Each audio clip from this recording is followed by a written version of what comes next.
Good afternoon, everybody. How is going? It's a lovely, lovely, gorgeous day today. I'm not sure what time it is, but it's afternoon. Alright, so the grid's down. Oh, well, it's been down for me for 12 years because I've disconnected from it, but the grid's down. Okay, a friend of mine in Geraldton sent me a text message thanking me today, which is really nice of him. Good on you, mate. He's a retired Western Power inspector, and he thanked me. Why did he thank you, Chris? Well, because all my old batteries that I've just recently replaced all went to his place in Geraldton, and his wife is very, very sick. And the grid has got big problems, as we all know. The other week, Kalgoorlie, oh look at that little lizard, Kalgoorlie and surrounding areas were without power. That's a baby skink there, people. There you go. How you going, mate? He's looking right at me. He's a friendly fellow. Anyway, he knows I'm not going to hurt him. When they're poorly maintained main towers that go all the way up there blew over because of it got a bit windy, well, you know, a lot of stuff happens, like all Kalgoorlie surrounding areas. I mean, thousands and thousands of people were without power for a few weeks. Who knows how long it's going to take them to sort out Geraldton, Dongra, Amora, all those areas up there. They've had problems up there for the last 10 years that I know of. It's just really bad, people. It's really bad. And with us here, Ziggy and I, well, we had the kids here with us then as well. So when I first went off grid, I still had 3 kids at home. And oh, there's the lizard again. And we just decided to go off grid and disconnect from the grid after getting the ombudsman involved in our poor grid state, and computer power supplies blowing up and fridges blowing up and TVs blowing up and light globes exploding in our then only 10-year-old house. And we had that trouble ever since we'd built the house. So we had our house, the wiring inspected, and they put a thing in our box that measured the power fluctuations in the meter box, but never got back to me on that. But the ombudsman got all that information, and we were having up to 270 volts coming through our house. So it's no wonder we were having light globes exploding, because they were getting extremely hot and the seals were failing and they were just exploding. And fridge motors burning out, computer power supplies failing to work. And usually if you have a power supply or a fridge or something like that, or an air conditioner fail, it's the fault of the power supply, not the device. How do you prove that? Well, that's the tricky part, isn't it? But Western Power helped me with that by putting a thing in the meter box that measured the voltage. So with under 2 weeks, the ombudsman had made them settle with me. They couldn't fix the problem. So we then asked them to disconnect the power. And I've been off grid ever since. That was 12 years ago. So, and then I built the entire system myself with the help from my friends that are in the electrical industry as far as wiring goes. This is the latest iteration of my system. This is the 3rd system I've put in. This system actually cost me nothing from all the money I've saved replacing equipment over the years, and the power bills that I've no longer had to pay. This fan's just come on up here. Now that I've opened the cupboard, this fan will probably come on. So this is my latest off-grid system here. This has got 24 kilowatt hour of beautiful green bank lithium batteries that just work so well. It's got an absolutely beautiful, and I highly recommend this Dia inverter, and I really highly recommend it. It's reading we're taking power out of the batteries there, but we're actually not, and I'll explain that to you in a minute. Okay, so this system, well, it's not quite finished yet because I'm got some work going on in this other cupboard that I'll show you, and this is the one that's more important to use, this one over here, unless you want to go off grid. But a lot of yous, I know, will find it hard cutting that electrical line that goes into your house. It's a bit like taking the tit out of your mouth, you know. It's yeah, like that's your house's milk right there, but you don't need it. But I can understand people have come dependent and relying on the government and believing what politicians say all the time, because we all know how truthful and honest politicians are. Anyway, let's move on. So this is my off-grid system. It powers my house. I'm surviving very well without the grid, thank you very much. If you look back at my air conditioning videos and all that and see exactly how much power I'm using in this house to keep it cool in summer. And last year I think we used about 30 litres of petrol, or as you Americans call it, gas, but we call it petrol, to help charge my batteries. This year, during winter, I hope to use a lot less. I haven't really done a winter with this lithium system yet, so we'll see how it goes. It's handling the summer heats, no worries at all. And we've had heat, you know, over 40 degrees Celsius. We've had one heat wave after the other. And the cooling that I've put in this cabinet, which consists of 3 fans, is actually working absolutely beautiful. That fan up there just turned off. So let's have a look in this cabinet.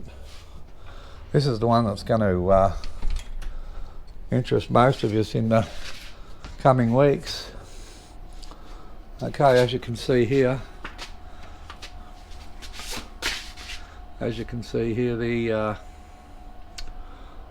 I'm waiting on another beautiful Dia hybrid inverter. That's an 8 kilowatt one. I'm waiting for a 5 kilowatt one here, because a lot of you grid tied people are only allowed to put 5 kilowatt inverters in your houses.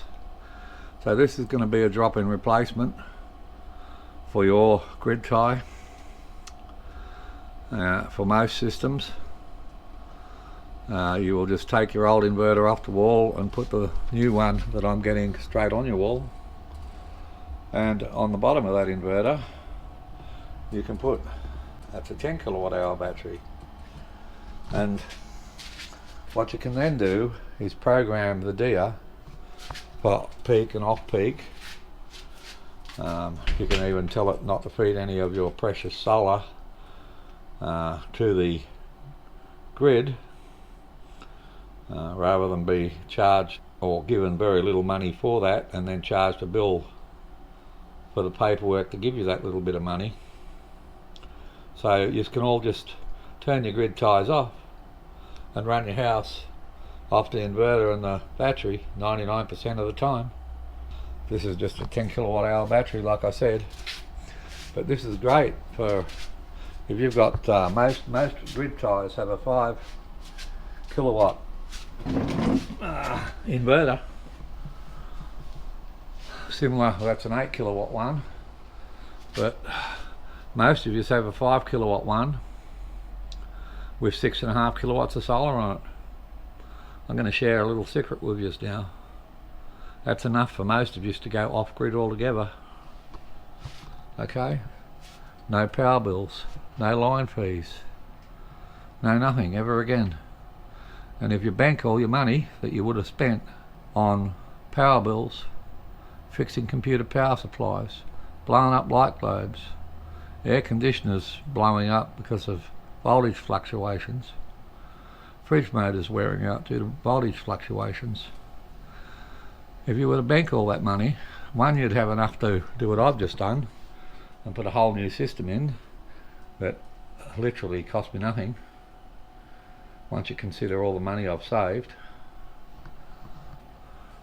And two, probably have enough for a holiday every year, like Ziggy and I do. Now, we're old pensioners, so you know we are pensioners, and we can do all this, and it's not hard to do. Like I say, I come under different regulations than you do. Alright, so anyway, what's this system here? This one here is just basically, when I get this other inverter, the solar is coming off the bottom of this system. This system is just a battery charger. I've got a very small generator hooked up to it, a 3.2 kilowatt generator they call it, or kilowatt. And in actual fact it's a 2.8. Now this inverter is turned off. If you have a look under there, you can see the switch. This is on this end, and the switch is pushed down at that end, so it's off. And you say, yeah, but it's still on. But it's only on because I have solar going into it. If I was to turn this switch off, like that, stay open door.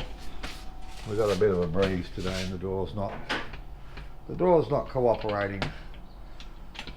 It's a bit like Western Power at the moment. That inverter will turn off in a minute. As you can see, the solar's gone off. But that's the generator line coming in there.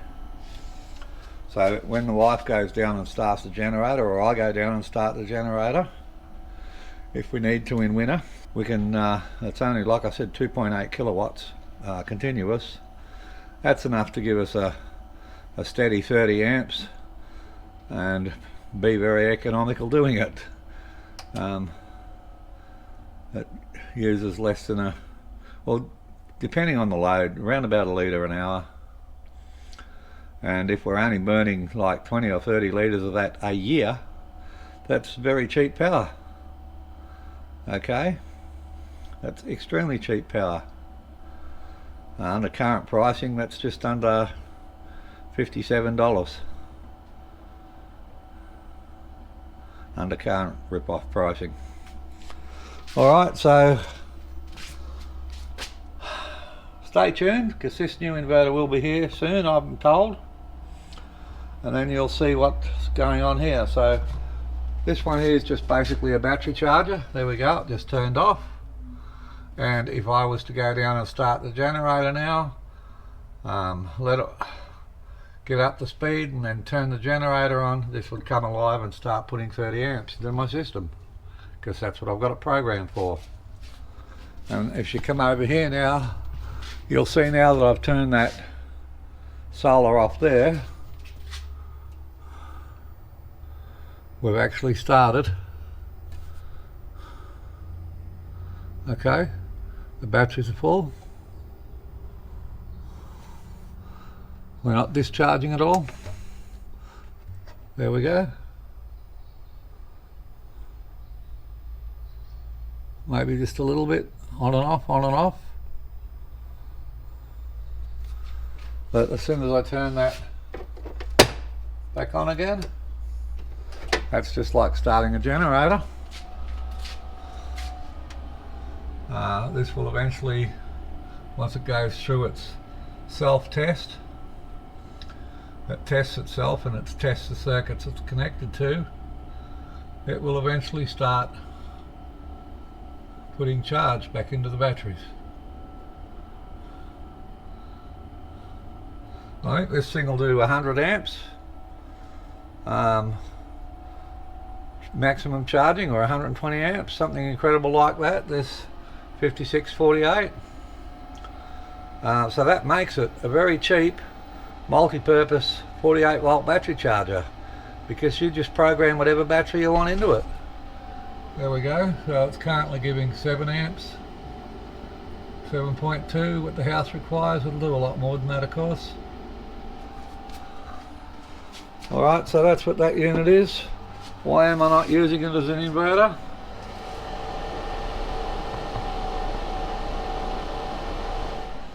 Fan noise. these have no fan. They have a fan, but it's hardly ever on. You never hear them.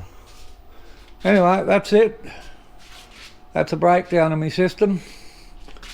So this one here will charge the batteries through the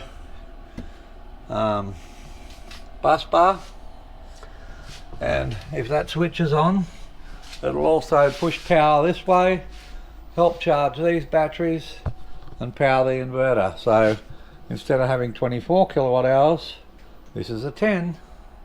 I now have 34 kilowatt hours of shared sunshine, stored sunshine in my Greenbank lithium batteries. Bloomin' marvellous. Bloomin' marvellous. Alright, so can you survive? How will you survive without the grid? A lot of people have asked themselves that lately.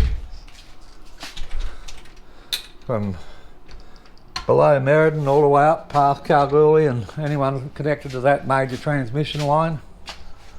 And the people of Moira, Geraldton, have been asking themselves that for many years, and they still haven't worked out how easy it is. I don't know. Of course, when I asked Western Power about going off grid, they said, oh no, you're not allowed to go off grid, which was total 100% bullshit.